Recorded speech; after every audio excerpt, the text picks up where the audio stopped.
I'm Latasha, screenwriter and fan of TV and film, interviewing today Adjani Salmon, who created, wrote, and stars in Dreaming Whilst Black. Hi, Adjani, how are Hey, you? Latasha, I'm great to be here. How you doing? I'm so good. I want to start off by saying congratulations on season 2. I know Thank that you. is no easy feat. How are you feeling, brother? I'm feeling great. I'm feeling good. I'm glad it's out. I'm glad finally our cousins in America can watch it. And I hope Mhm. everybody enjoys it because, we made it with love. Oh, I love that. I love that. So we're not going to give too many spoilers All today, right, but cool. I wanted to definitely touch base on some of such of the incredible moments that this Mm-hmm. season has built in, the filmmaker's dream of becoming. Mm-hmm. And so as season 2, your character, Kwabena, dreams of winning a BAFTA, but he's old, Right. which was hilarious. And it made me think of how long a Black dream may take to manifest. I think of Delroy Lindo not being nominated for an Academy Award for the first time in his entire career Crazy. until he was 73 years Crazy. old. So when you consider the length of time it may take for a Black dream to manifest, Mm-hmm. do you see that as a dream or a nightmare? Ooh, that's a question. I think dreams or nightmares is based on perspective. Because I'm sure that Delroy, I'm sure that he would say he's had a fulfilling career. I've watched him my whole life, um, and so I think regardless, it's a dream, because I think the dream should be to work, to make art, and really being validated by the academy or any body that's external. Mm-hmm. So we're grateful for it, but I don't dream, my dreams don't involve other people doing stuff for me. Amen to that. How perfectly stated. The dream is for the self-fulfillment. Right. That I can totally relate to. In this season, your character is also working with a major showrunner who sort Yeah. of mirrors the Shonda Rhimes Bridgerton I don't world. know No, about not really. that. A little bit.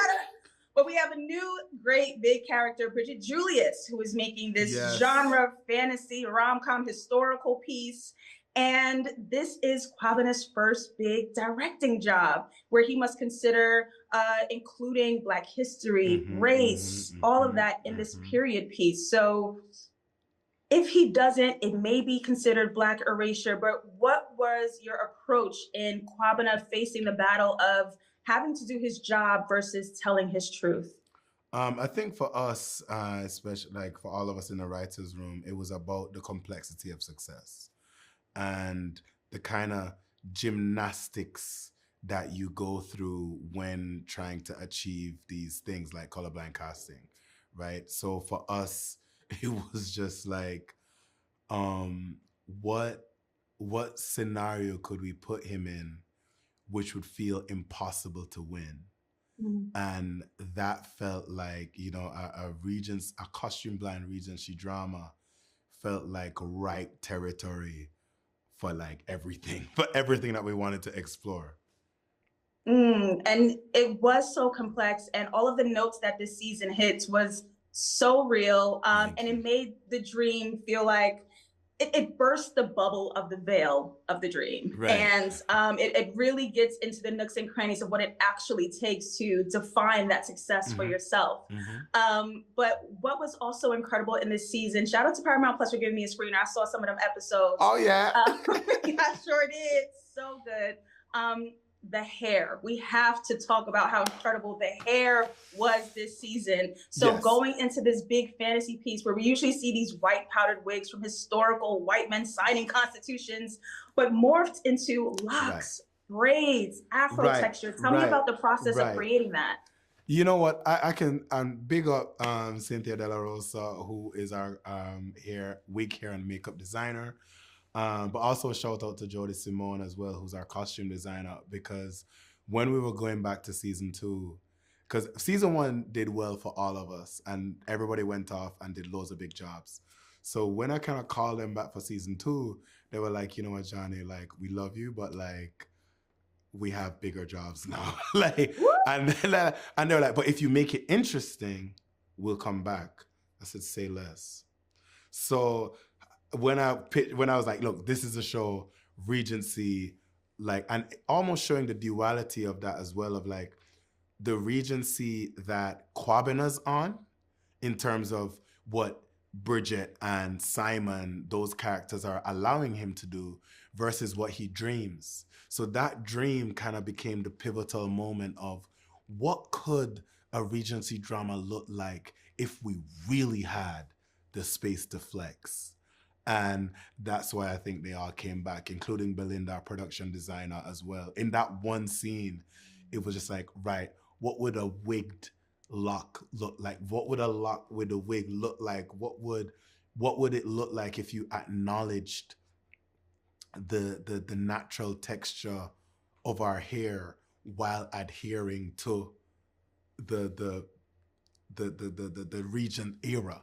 Right. So they went to work. That whole team they went to work on that. I have to say, for anybody who is watching this season, that was a jaw-dropping moment. That was one thing that I was like, huh, oh, y'all went there. Right. And we threw, thank you. Yeah, shout out to the whole team. That was incredible.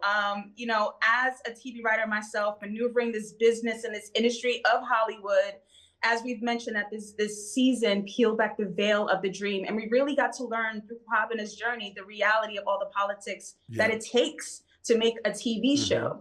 So now that you're here, you're successful, season 2 on deck, what would you say are some of the tools that, you know, creatives need to find their way through the industry? Because as we know, it takes much more than talent. Yeah, I think it takes a determination, which I think people think that you need to have it. And I'm like, you don't. You can fake it. I have 1000% pretended to be confident, or pretended to know what I'm talking about, or pretended that Dreaming Whilst Black was the best thing since sliced bread, when really I wasn't sure, like at times. But I was just like, look, I'm gonna just sell this thing, like, you know, as if it is.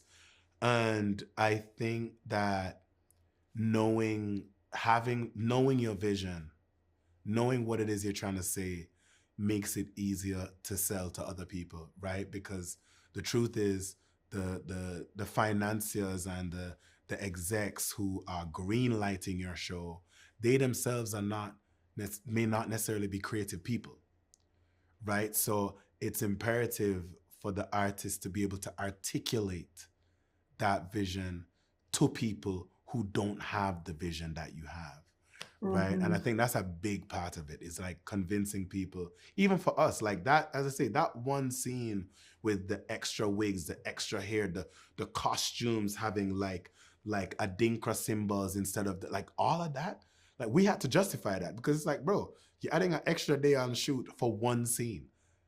Like just say Regency in patois, right? Like, and it's like, no, but it's for us to be able to articulate the vision and the importance of what we're doing, so that they can buy it and as well. So, you know, I think, talent is not enough. I think, unfortunately, we have to be able to articulate our ideas as well. So perfectly said from the man himself. Adjani, congratulations again on season 2 of Dreaming Whilst Black.